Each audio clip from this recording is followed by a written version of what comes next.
Hi, Aries fam. Oh, I'm so excited to talk with you.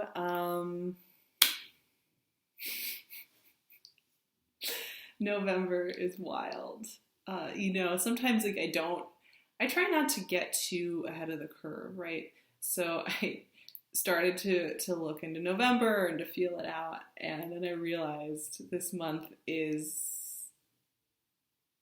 got it's got a little bit of everything, and everything is shifting around and changing form and changing shape.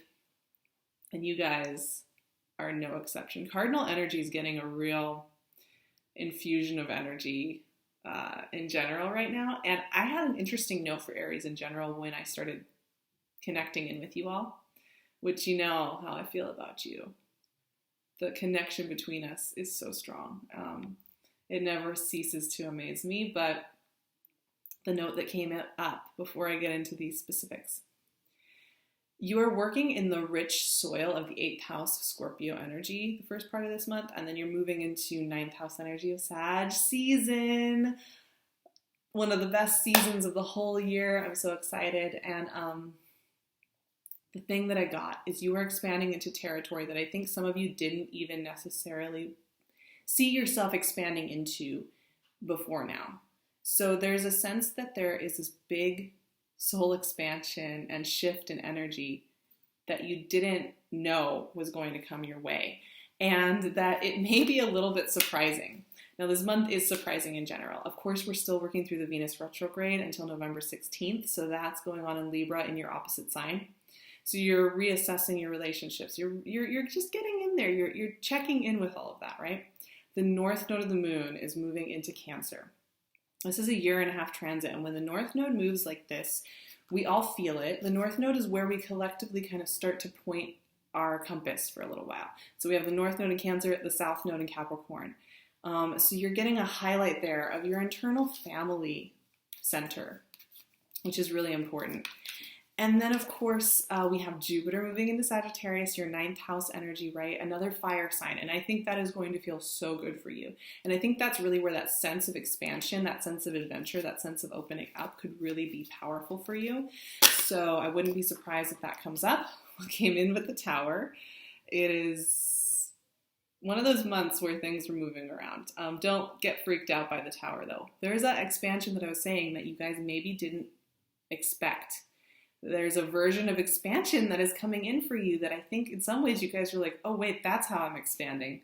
I didn't even realize that that's what I was going for, but now it's happening. Okay, it's good expansion, but I think you guys might be a little surprised. And because you tend to have a vision and a focus and a drive, and you kind of like to be the master of that path, when it kind of brings in elements that you didn't consciously mastermind, it can throw you off your game a little bit. So this is a fair warning that you may be surprised by what comes in with this. I'm going to keep shuffling here.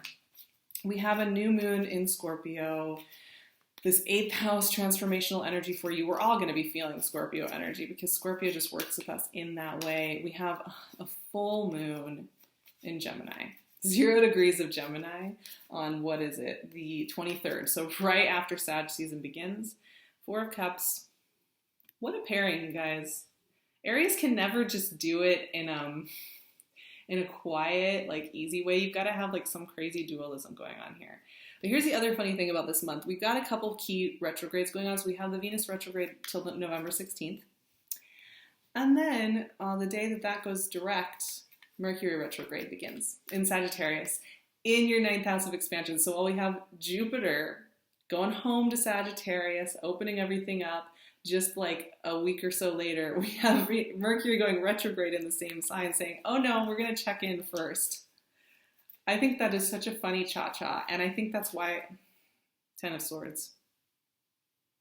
And I think that's why a lot of you will be feeling a little confused, a little foggy. Cardinal energy is not going to have it the easiest this month, not because there's a lot of external drama. In fact, even with these energies that I'm seeing here for you, I don't think these are external drama cards.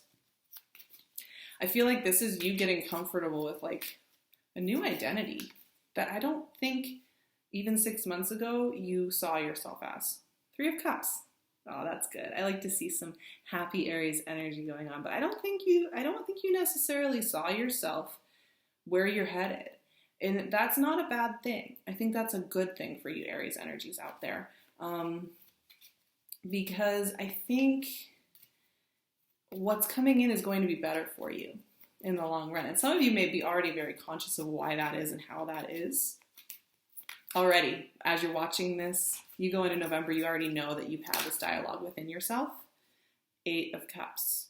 But you can see what I'm saying here. I mean, even with the cards, I'm waiting for a few more here before we really get into the discussion of the cards. You can see the transformational energy working with you. 5 of Swords and the Star. One more, and then I think we'll just get right into it. An Ace of Swords. Okay, clarity in the end, right? Clarity in the end. Oh, Aries. Where do I begin? With the Tower. I love the Tower. I will be honest. I've had this really deep love of this energy. And I think it's because it's a revolution. And there's never boredom or the doldrums with the Tower. And it's also a freedom card. This is a prison break card. This is a fresh start. You know, this is toppling the aristocracy. This is toppling a power dynamic that has been holding you. So it's a breath of fresh air. It's an electrification of your life. And I think in some ways, this electrification comes in a way that I think you guys didn't know you even wanted. It's something you didn't realize you wanted. And yet you're in this new territory and it's here with you and it's working with you and you're getting your sea legs with it, right? I look at the next 2 cards along with the Tower and I can't help but feel that like you are finally putting to rest something you've been carrying on your shoulders for maybe a very long time. That has honestly stopped you from being fully happy in this next iteration of yourself, and that has been working at you in a way that maybe hasn't felt very good. And honestly, what I see with these first 3 right here is that you've got to give yourself the permission to move forward. You got to take this burden off of your shoulders and open up into some new territory. Right? This can be an old haunt. Once again, with these retrogrades, it's bringing up stuff that has been with us, but maybe we haven't addressed. Here it is again.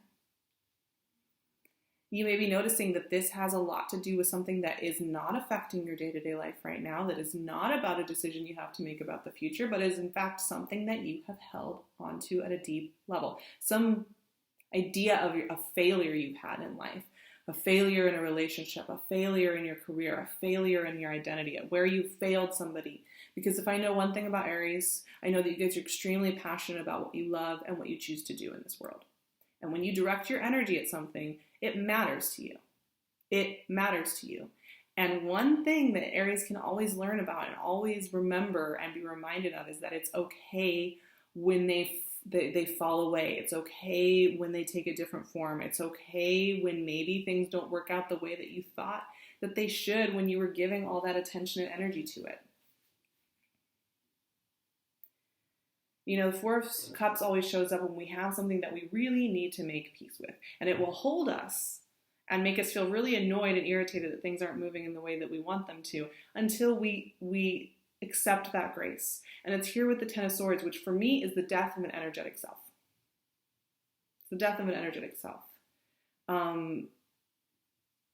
Yeah, I know that like a lot of people say this is a betrayal card. You've been stabbed in the back. Everybody's been talking about you. No, the 10 of Swords is so much deeper than that. If you're getting 10 of Swords energy, this is not about other people. You've closed out something huge. This is one of those mega impact 10s that when they show up, it's like, oh, an old version of yourself is gone. They're not coming back. And that's a great thing.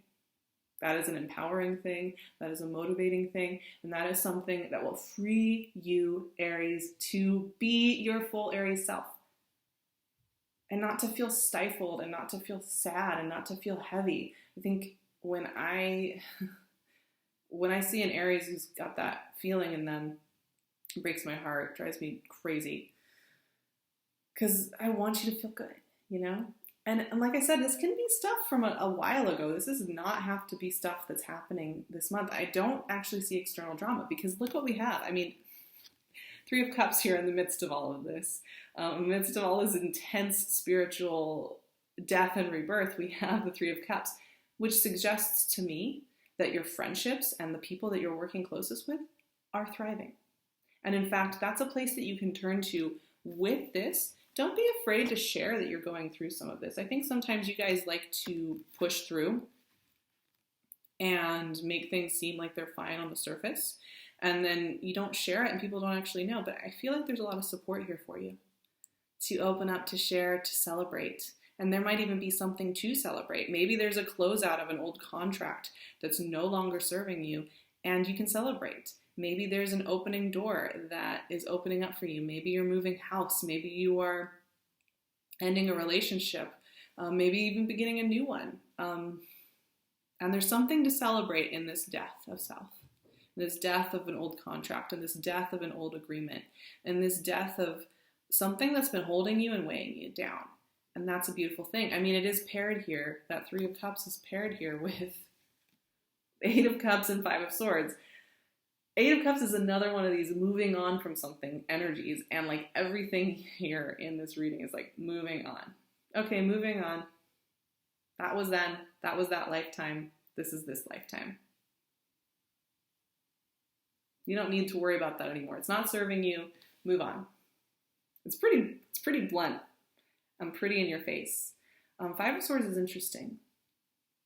It's almost like when I see this energy coming up, it's almost like you feel like you can't trust the map, the surrounding energy. It's almost like you feel like you have to watch and look over your shoulder. Like, who can you trust in this new version of yourself? Now, here's what I will say. With the Venus retrograde quickly followed by a Mercury retrograde in pretty tender parts of your chart, you know, the Venus retrograde will be in Libra at that point, which is your opposite sign, and then the Mercury retrograde is in Sag, which is your sister sign of Sagittarius, which is your 9th house and your visions. Everything's going to be a little warbly. Just generally speaking, the retrogrades always kind of bring a little bit of noise and distortion sometimes to our clarity of mind. Just watch and pay attention if you feel wary of something or a situation. You don't have to rush into big agreements here. You don't have to rush into big new territory with somebody. Anything that you're building during this month is going to need to be built much further beyond November and into December, January, February, in order for it to come to full fruition. So this is a time to check back in. And because you're going through this huge death of self, my lovely Aries, this isn't a time to push yourself too hard. I do think that this Five of Swords energy will come up if you're pushing to problem solve or make something happen before it's time. You will feel some of that frustration, and you may even find that, yeah, there are people who aren't following through. There are people who aren't holding up their end of the bargain, and that it's frustrating for you because you are ready to move on things. But once again, this month that's not what it's delivering. However, here's what's interesting. When we get to the end of the month and we're in Sag season, which I'm so excited about, what do we have? The Star and the Ace of Swords. Now that is some good energy. That is some clarifying energy. That is some clear-cut energy, my lovelies. It's worth it. Whatever this big, I can't even hold all these cards, this big landslide of shift is, it's so worth it. Because the Star and the Ace of Swords, first word that comes to mind, clarity. Second word that comes to mind, good communication. Third concept that comes to mind, expansion. Fourth, getting your wish. Here's where the note that I started this conversation out with my Aries fam comes into play. Remember how I said you're expanding into territory that you didn't necessarily think you were expanding into? Now that can be a macro environmental process that's been going on for you, where it's a number of months or years that you've been slowly shifting into this. That may be something that's happening within the course of this month, but either way, it was something that you didn't feel you had complete control over, and that things were shifting around you that you didn't have control over, and yet where does it lead you? Somewhere really good. I so admire your energy, your ability to pick a target and make it happen. God, I don't know what I would do without my Aries in my life, because you guys always remind me that it's totally possible to like make a little goal and have it completely conquered in a week. You show me how to do it every time. It is amazing. It is one of my favorite things about you. It leaves me in awe constantly, and it energizes me and inspires me to no end. There is a shadow side to that, which is that sometimes you get so wrapped up in making it happen that it's very uncomfortable to trust a little bit of this unfolding. It's very uncomfortable to trust these cooperative components to come in and do some of this lifting for you. And I do feel like November is one of those months where it's testing you a little bit. Not that I believe there are tests in the universe. I don't really subscribe to that process, like that whole idea that you're being tested. But you will be noticing you have to engage with this other way of moving through the world, which is not always a bit about being this great master initiator, but in fact to be a master reception tool. Is that what I mean? Yes, right? You're a receiver. You are a signal receiver. And as you fine tune that, you will find that what's good coming into your life are things that you didn't have to strive for so hard. And also, here's the other thing. Whatever amazing, beautiful things come out of this Star Ace of Swords energy, my goodness, you guys, it's so good. Getting your wish. It comes on the other side of some uncomfortable growth. It doesn't always have to be uncomfortable, though. I think some of you are just so ready to release whatever heaviness has been on your heart, because clearly some kind of heaviness came up. With this Tower and Ten of Swords energy, it's a release of weight. And that's a beautiful thing. I'm going to leave it at that, because it's just such a beautiful ending to this reading to have the Star and Ace of Swords. It's a new beginning coming your way. You gotta trust. You have to trust, my loves. I love you guys so much. Follow me on Instagram at @SARAHTAROT. I would love to see you there. You can also catch me on my website or with email. I'll leave all my info below. I do private sessions. I'm just booked a little bit ahead, so you want to plan ahead, and we're booking into the new year right now. So 2019, I would love to see you there. I would love to work with you. You can also catch my Venus retrograde videos. For those of you who are kind of feeling overwhelmed, I have the Venus retrograde toolkit still available on Vimeo, so I'll leave the link for that and for the overarching Venus retrograde up here. I will also leave PinkLune's gorgeous info below as well, one of my dear friends. And I will see you all in December. Cardinal energy is going through a lot this month. It's a very interesting month for you cardinal signs. And, I just think you all need this check-in time. It will feel better than I think maybe it looks when I show you these cards. I promise this is not a traumatic month, but it is one that will ask you to look internal. So if you're feeling a little tired, feeling a little overwhelmed on certain days, take a breath, take it easy. You don't need all your information today. Sometimes the information needs to come in step by step and not in giant waves of chunks and chunks of information. Sometimes it needs a little bit of time to simmer, especially with that expansive ninth house energy. As much as we think we want all the expansion in the next month, that's just too much. It's too much. Jupiterian energy is tricky. It gets too expansive and it gets too ballooned out, and then nothing really happens. So we want to take our time expanding out. I love you guys so much. I'll see you in December. Have a beautiful one.